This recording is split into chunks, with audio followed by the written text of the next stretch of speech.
Hey guys, welcome back to my channel, Road to the Philippines. Today is, what is the, November 23rd. It's a Monday, 2020. Sorry, it's been a few days since I could put out a video. Jeez Louise. Uh, this is my first day that I've had off since about 8 days ago, 9 days ago. And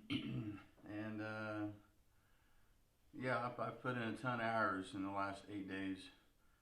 I think for the total of 8 days, I think I know I put in over 100 hours. Uh, I'm thinking around 100 and, let's see, gosh dang, I should have wrote this down.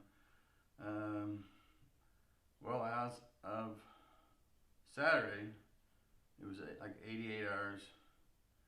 So I worked yesterday. That was 16-hour shift. So what, 104 hours maybe, somewhere around there. 104 hours in the last 8 days. I mean, that's what I do. For those of you that complain about working 40 hours a week, or healthcare workers that work 36 hours a week, I work 88 in a week, 88 hours. And, I'm used to it. The last time I worked a regular 36-hour week was back in February of 2011. Yeah, 2011. That was the last time I worked a regular 36-hour, three 12-hour shifts in a week. Ever since then, yeah, that was the last time on a regular schedule I worked just normal hours. But I found out you don't really, well, for me anyhow, I just wasn't getting anywhere financially working regular hours. So I've been working two jobs. There for a while, I was working three jobs since 2011. But anyway, yeah, I finally got a day off, so I thought I would put out a little video.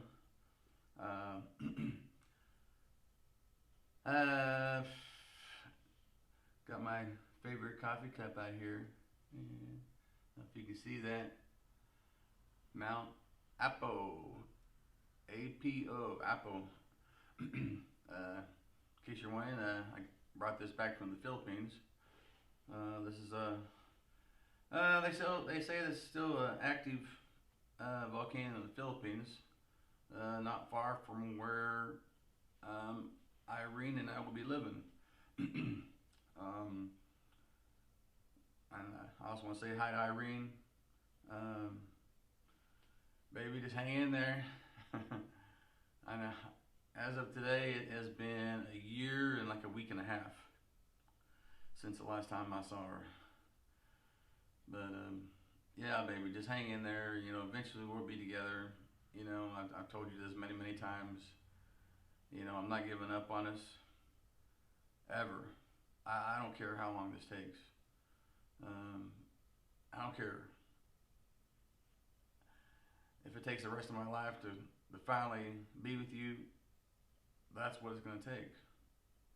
I don't care how long it takes. I just hope this hurries up and ends, comes to an end, and I hope that your country will start allowing travelers, to come into your country.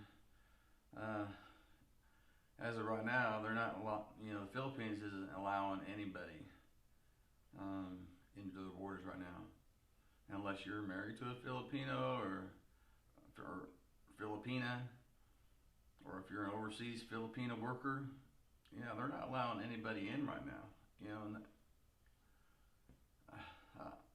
it's horrible. I pray every day that things will start to turn around, and I'll be able to get back to seeing her again. But like I said, baby, just hang in there. Sooner, this has got to end eventually. Okay, you know how much I love you and miss you, and man, I just can't wait to see you again, baby.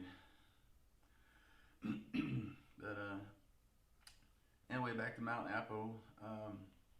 Next time I go out there, Irene, I want to make an attempt to climb Mount Apo. I'm gonna have to get in a little bit better shape, but yeah, that's one of the things I want to do. As far as a little bit about Mount Apo, it's located in what they call Davao del Sur. Davao City is the main city there on the island of Mindanao. If you look at Google Maps, look at the Philippines, the island of Mindanao is like the most southernest island in the Philippines. Davao City is the main city there. That's where I fly in. When I fly to Manila, I catch a connecting flight and then I fly down to Davao City. Davao del Sur, that just means south of Davao. That's what del Sur means. But yeah, Mount Apo, it's about 9,600 feet tall. They said it's home of like 272 bird species. Has like 19 major rivers with like 21 creeks. If you're from Missouri, it's 21 creeks. Went down to the creek today. There's like 4 major lakes. I'm not sure what the names of those are, but they said there's like 4 major lakes. There's some waterfalls there. And it's popular for hiking, they say. And yeah, I'm hoping Irene and I, next time I'm out there, I'm hoping we can check that out and go for a hike.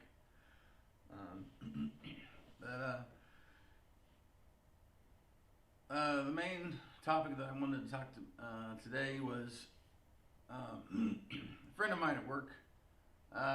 He didn't know I had a YouTube channel, and I was talking to him, and he's like, Danny, he's trying to give me different ideas, to talk about on my channel. And he's like, well, have you talked about when you got the coronavirus? He's like, did you put out a video talking about that? Because he's been really concerned about catching COVID-19 as a bunch, a lot of us are. I was like, no, I haven't. But I did mention in one of my older videos that it was something I was going to talk about, eventually, but I just never got around to talking about it. So I thought, hey, what better time to talk about it? As you know, COVID-19 is everywhere. It's not a hoax. It's not a fake virus. It's an actual virus. I caught it myself, so I can't say it's fake because I actually had it, and I had some of the common symptoms. The coronavirus is everywhere, and like in the Philippines. As of today, there's been like 421,000 cases with like a little over 8,100 deaths. The population of the Philippines is around 109 million people. Compare that to the United States, there's been like 12 million cases, and 256,000 deaths as of today. And our population is 131 million. So, the Philippines is a third of the population. So, in comparison to the United States, Philippines is doing pretty good. But I guess apparently, compared to all the other countries in Southeast Asia, the Philippines has some of the highest cases. And ironically, the Philippines has some of the strictest lockdown measures in Southeast Asia, and yet have some of the highest cases. So, is locking down the country, the answer? I don't know what to say. I just wish this would come to an end. You know, this had better not become the new normal. I'm not going to accept this as the new normal. The whole wearing a mask everywhere, you know, the whole social distancing, you know. No, I'm not. No, I will never accept that as being the new normal. Even though I've had it, and I've known people that have actually, you know, I know people that know people that are related to people that have died from the coronavirus. But I'm not going to accept that this is going to be the new normal. You know, no. I'm sorry, but no, hell no. I've been a nurse for over 20 years, and this has got to come to an end. You know, I don't know. You know, there's several companies, you know, that claim 90% or greater as far as their vaccines are effective. That's awesome. I'm hoping they get stuff going. I'm hoping everybody will get vaccinated, right? I'm sure a lot of you won't, because you know there hasn't been a lengthy trial on as far as like long-term side effects on these vaccines. I get that, you know. But if it means me getting over to the Philippines sooner, I don't care. I'll be the first one in line if that's the case. You know. If it means I'll get over to the Philippines, yeah, I'll be the first one in line to get the damn vaccine. If that's the case. But as far as what kind of symptoms I had when I came down with it, I think it was like October. It was like October 23rd is when I came down with. Is when I actually went and tested for the virus. The reason why I got tested, one of the facilities I work at, anytime somebody, got positive or tested positive for the coronavirus, or one of the patients, everybody had to go get tested, right? Well, this was the 5th time I gotten tested. 2 times they did it, and they tested, in the back of my throat, which I prefer that over, sticking the Q-tip all up in my brain, which that's what they did on the last one. So it was October 23rd. I got tested. That day, I kind of developed a headache. But I kind of blew that off as being, the test from having the test. Because I felt like the dude, shoved the thing all up in my damn brain. And I was fine the rest of the day. But I noticed that, I go to the gym. I go to the gym 6 days a week. As soon as I get off work at 7:30 at night, I get to the gym, at 8 o'clock in the evening. And, on this particular day, I got to the gym and I was like, man. Oh, no. I take that back. Friday was okay, no problems. Saturday, it was on Saturday. I had worked. And I picked up an extra day. Imagine that. On that Saturday, the next day. This had been my 7th shift in a row. Okay. 16-hour shift on Sunday, followed by 6 12-hour shifts. Okay, I said I worked 88 hours. Yeah, I was working on my 88th hour of working. I started getting, my stomach started getting a little upset. I thought maybe it was my nerves. Patient was getting on my nerves, and I kind of thought, well, maybe that's what was kind of making my stomach kind of, off and on. Man, when once I left work, I was fine. And of course, I went to the gym. Well, when I got to the gym, again, this was, the 6th day of going to the gym. So, I was like, yeah, normally I would be tired by the time I got to the 6th day. Plus working all those hours, right? Well, I noticed that I was like, damn, I'm like so damn tired, you know. I'm like, God, I'm like, man, I'm about to fall asleep here at the gym, you know. I'm just kind of going through the motions, just trying to get through my workout, you know, because it was a Saturday, you know. I work out at Genesis Health Club there in Lee Summit, and for whatever bullshit reason, you know, the gym closes at 9 o'clock at night every Friday and Saturday. I mean, this is a 24-hour gym, but for some bullshit reason, yeah, they close early on Fridays and Saturdays. So you know, like I said, I don't get there, I don't get to the gym until 8 o'clock at night. So I have an hour to try to cram all my workouts in, which is bullshit. But anyways, yeah, I was just exhausted, you know, and it was kind of unusual, but I didn't think nothing about it, right? Well, that night, you know, when I got home, you know, I went to bed, and I woke up, you know, just sweating. You know, again, this is nothing unusual for me. You know, I mean, this has happened to me for many years. You know, I'll wake up in the middle of the night, and my pillow will be soaking wet. My pillow will be soaking wet, and my head is just sweating. I don't get it. I just flip the pillow back over and go back to sleep. You know,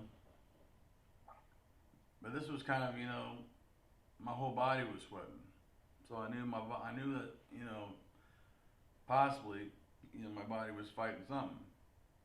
Well, when I woke up the next day, I felt fine. I was like, well, it must have been, you know, 12-hour freaking, you know, virus that my body fought off.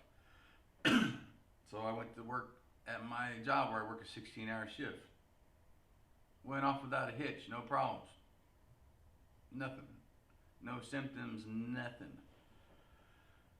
When I got home that night, you know, I like to eat pistachios or mixed nuts. Irene, you know, I love my pistachios.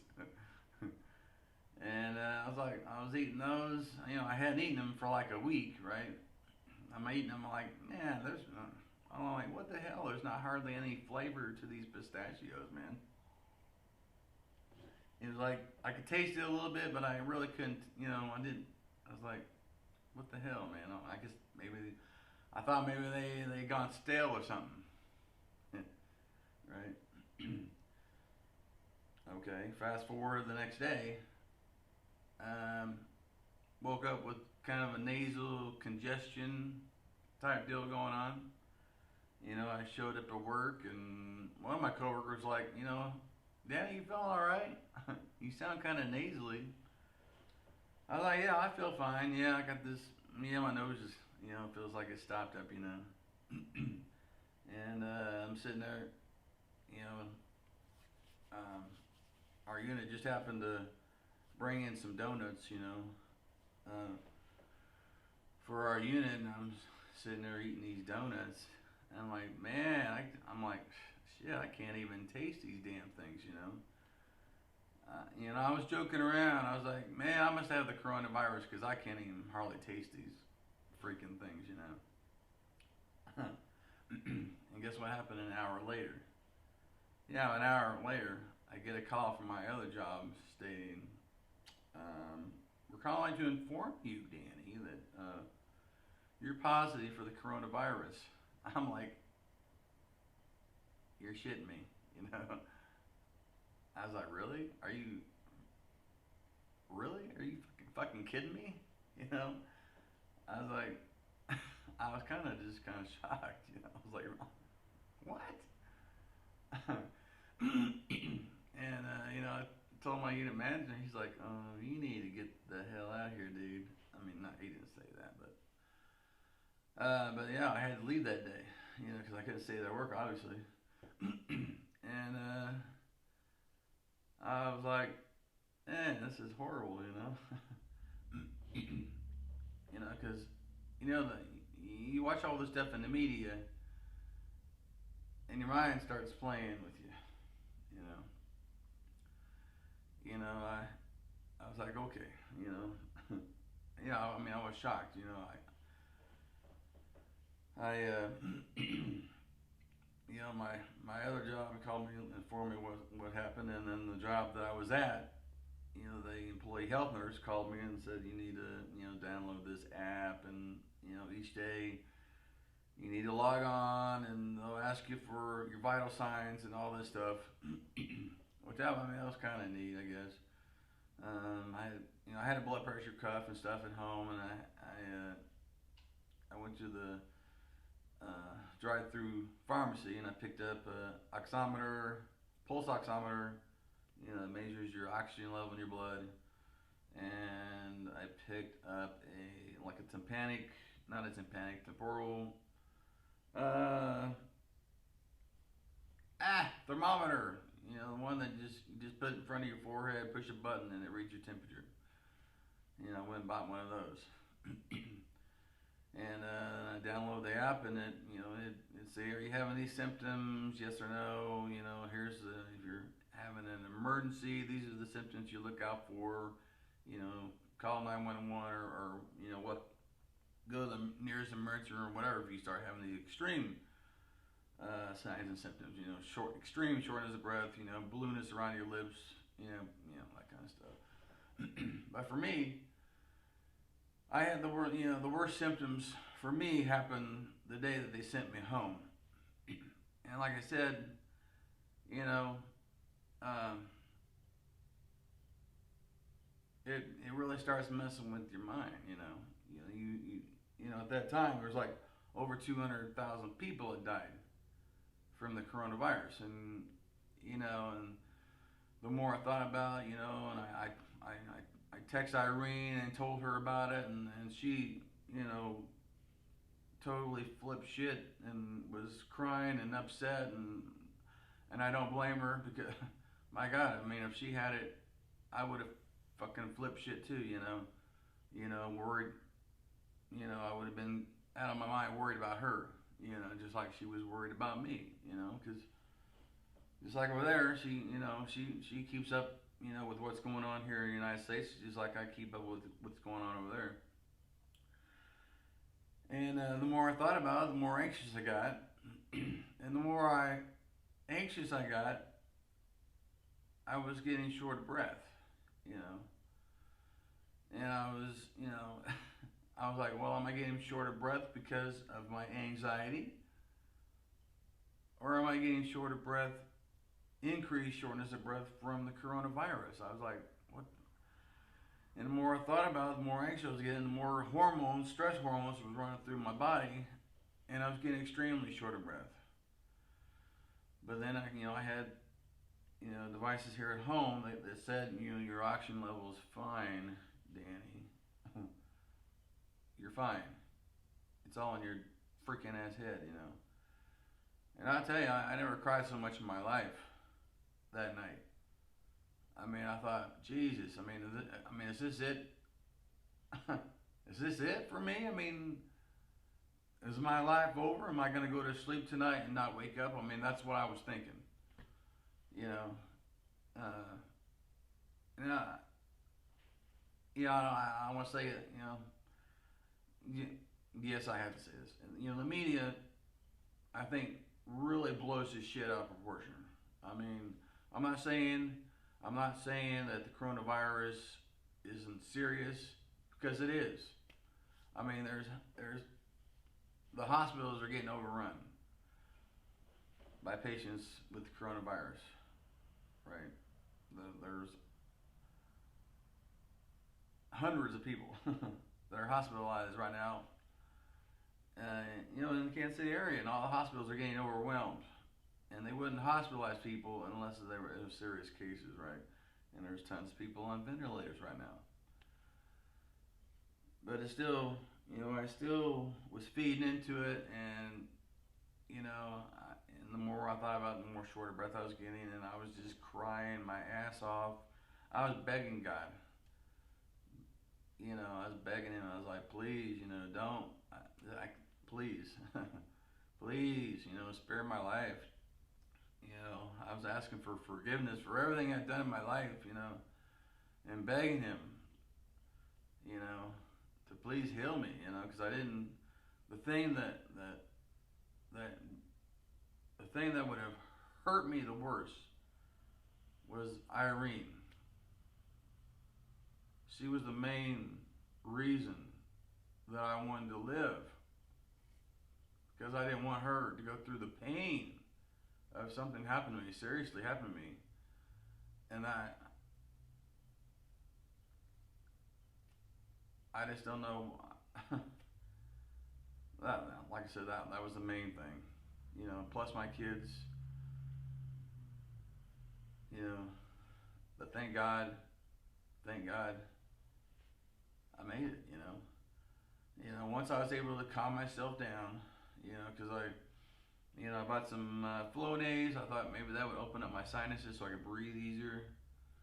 You know, that didn't do shit. You know, normally when you have nasal congestion, you spray that in your nose and boy, instantly you got relief. Well, I got no fucking relief from anything. Benadryl, nothing opened up my sinuses, which was really freaking me out. Like, goddamn, you know, again, it's just stress.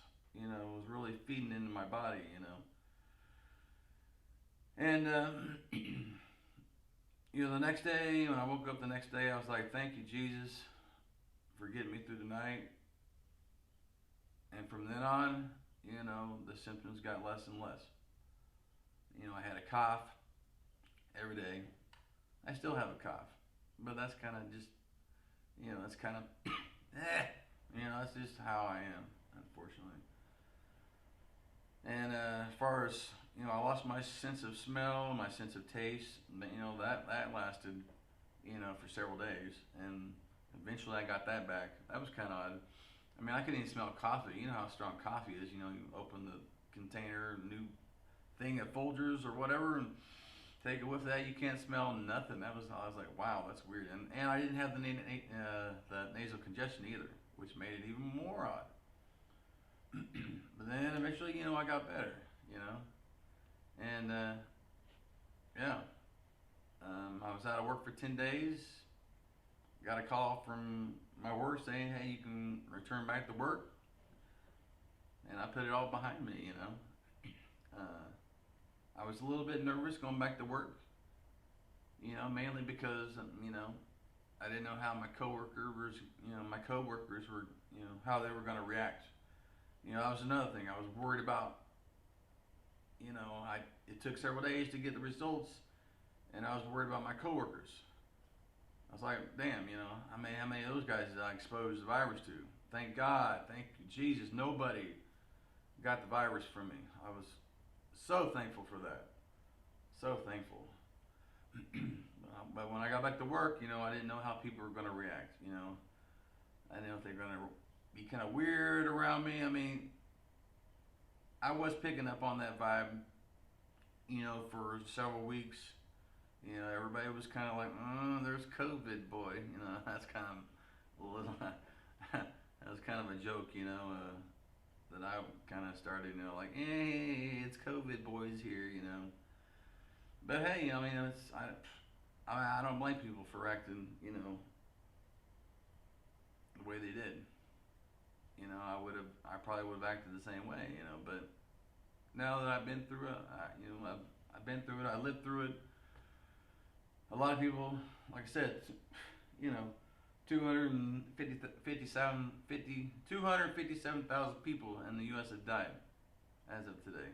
Thank God I wasn't one of them. But hopefully we'll get through this. And like I said, I'm not going to settle for this being the new normal. Not going to happen. But I want to thank everybody for, you know, tuning in to my channel. Please subscribe to my channel. I need some more subscribers. Please like my videos. Even if you don't like my videos, please like them anyways. I need more likes. I need more subscribers. And I'll check you out. I'll see you in the next video. And continue your journey with me on the road to the Philippines.